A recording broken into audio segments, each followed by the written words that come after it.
Tikman na natin, guys.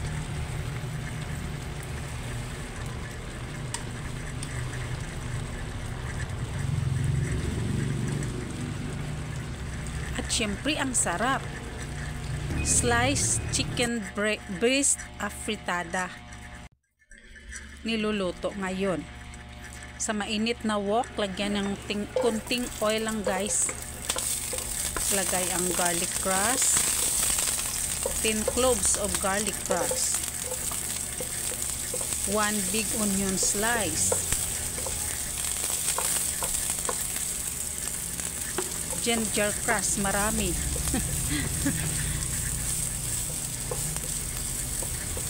Yung ating mga spices, guys. Mga lamas. Mix together lang natin.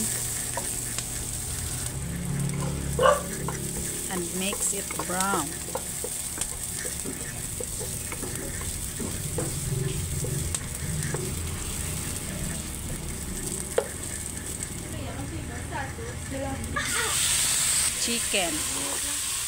Chicken breast yan, guys, 1 kilo. Slice. Hindi masyadong malaki, hindi naman masyadong maliit.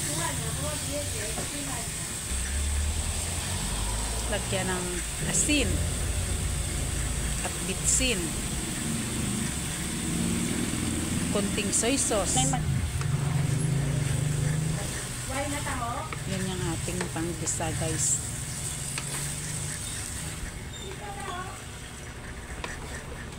Pa-brown lang natin yung chicken natin, guys.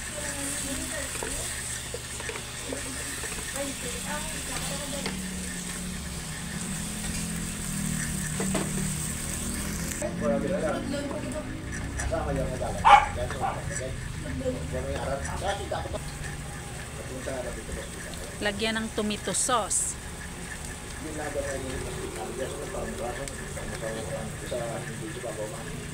Yan ang ating tomato sauce, guys. Mix lang natin.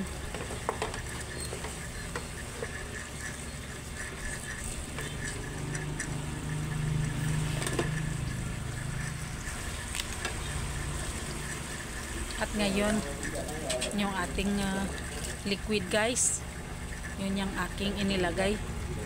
Basta magluto ako ng afritada, guys, yun yung aking inilagay na pang palaga. Yung Sprite, mas masarap, guys.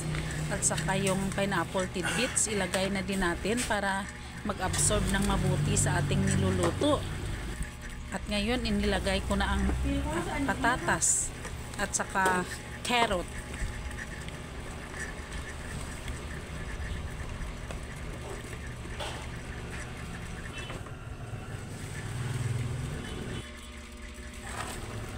Ngayon, green peas, guys, ako nang naglaga niyan, guys. At hindi ko pa naluto.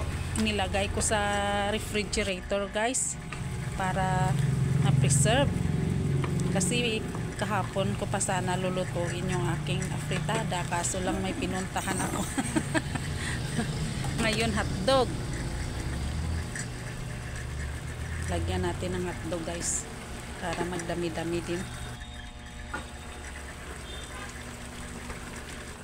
At dami yung ating mga saho, guys, para iwas high blood.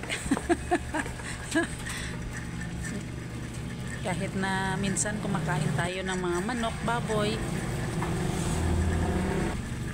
pero maraming veggies, iwas high blood. Ngayon naglagay ako, guys, ng optional lang naman yun, guys, pag gusto nyo lang, ang sweet chili sauce. Yan, guys, dagdag pampalasa. Sweet chili sauce.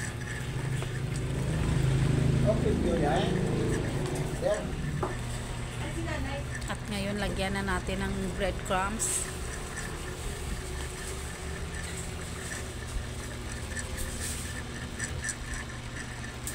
Para maglapot yung ating chicken afritada. Ngayon, seasoning granule. Pinidisturb ng mga commercial yung aking pag-i-edit, guys. Iwan ko kung bakit.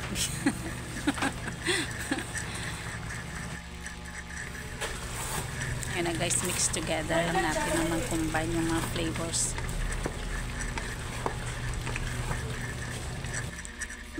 Nilagyan ko na ng ano guys, ang bell pepper guys. Saka i-mix din natin para ma-absorb ng bango ng ating niluluto pag may bell pepper. At dagdag veggies na rin guys. Yun na ang ating sliced chicken breast afritada. Sarap yan guys. Kain tayo. Thank you for watching. God bless everyone.